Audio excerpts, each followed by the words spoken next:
We're heading into festive season time where shopping is likely to continue following the Black Friday month of November. This time of buying gifts and stocking up to make a nice festive meal serves as an opportunity for tsotis to try and tap on unwitting customers' bank balances, turn what should have been a cheerful outing into a nightmare. This is something we'd all seek to avoid at all costs.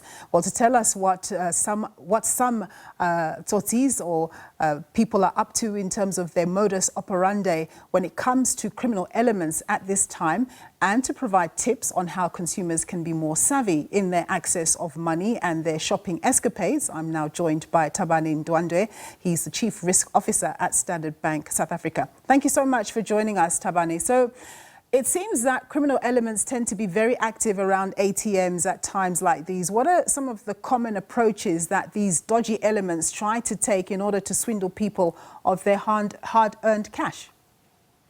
Good afternoon, and good afternoon to your viewers. And you know, one of the things that we've learned is that criminals, they like confusing consumers. So what they do is that they try and confuse you at the ATM. By the way, in any place where you operate, they first create distraction, and you'll see they put you in a bit of a rush and you feel rushed. So some of the things that they've done, for example, in ATMs, you'll notice some ATMs have got language press settings where you can choose a language, and they see you coming and they think you probably don't speak a specific language, and they press that language. So when you get to the ATM, you're a bit confused because you're seeing a certain language, and it distracts you, and eventually you capture all, and then they come and say, can we help you?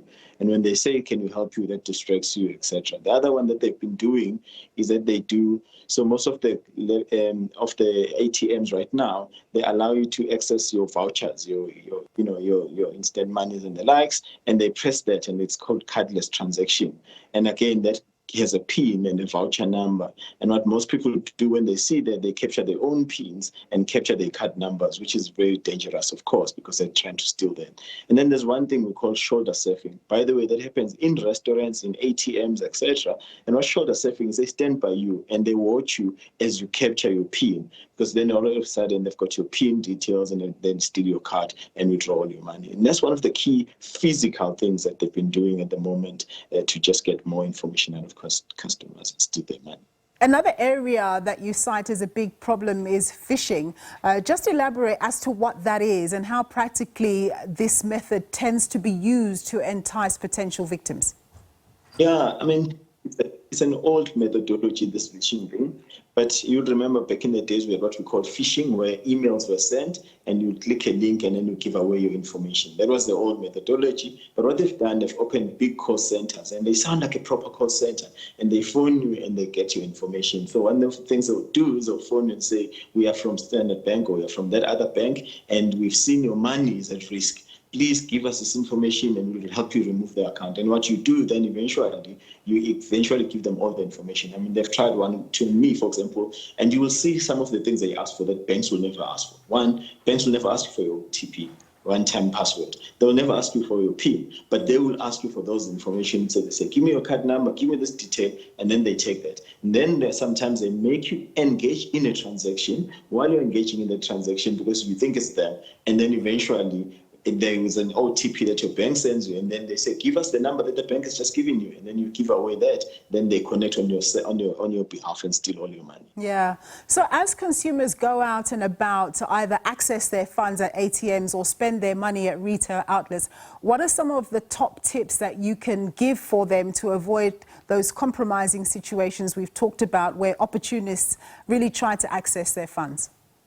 Let me just start with the basic one. You know, just as a reminder, no bank will ever ask you for your one-time password. No bank will ever ask you for your PIN. No bank will ask you for that kind of private information that, without confirming. That's the first one. So if you're being asked for that, no, it's not right, and it's not your bank. Even if you're in the branch itself, don't give it away.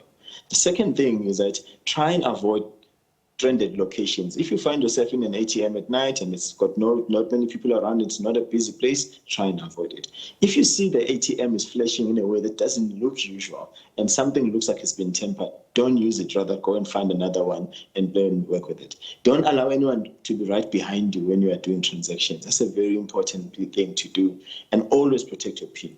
And then make sure that you, in your settings, you try and control how much can be withdrawn on a day. We always recommend that. Now, you also see that most banks nowadays have created a capability that you can register on your app, where you register for. If you are on a call, you can go into your app, log in to check if it's from your bank. And most banks will tell you that the call is with them or you're in a call with another person other than your bank. It helps you. And when you shop in any places and you are capturing your PIN in a restaurant, make sure that you are not showing your PIN to the person, even your waiter or anyone who's helping you. Yeah, so it's important to be vigilant, and we thank you for those tips. But in the worst case scenario, where the criminal element has been ahead of the curve and they manage to somehow extract your funds, what must the consumer do? And generally speaking, is there recourse for consumers in these types of instances?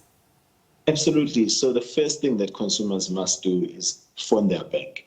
It's so important. Phone the bank immediately. And by the way, that we see a lot in this time of the year, people lose their phones. And when they lose their phones and they worry about everything else but phoning the bank, because you've got your app in your phone, please just phone your bank immediately. What we will do, the banks will start closing the apps down. If you phoned at the right time, etc., and some money is lost, some banks and most banks will try and figure out how to meet you halfway and help you eventually financially as well. So it's always good if you phone your bank immediately as you see something suspicious happening. That's the first place. Then the banks can help you and progress from there. All right, super. Thabani, thank you so much for those insights there. That was Thabani Ndwandwe. He's the Chief Risk Officer at Standard Bank South Africa.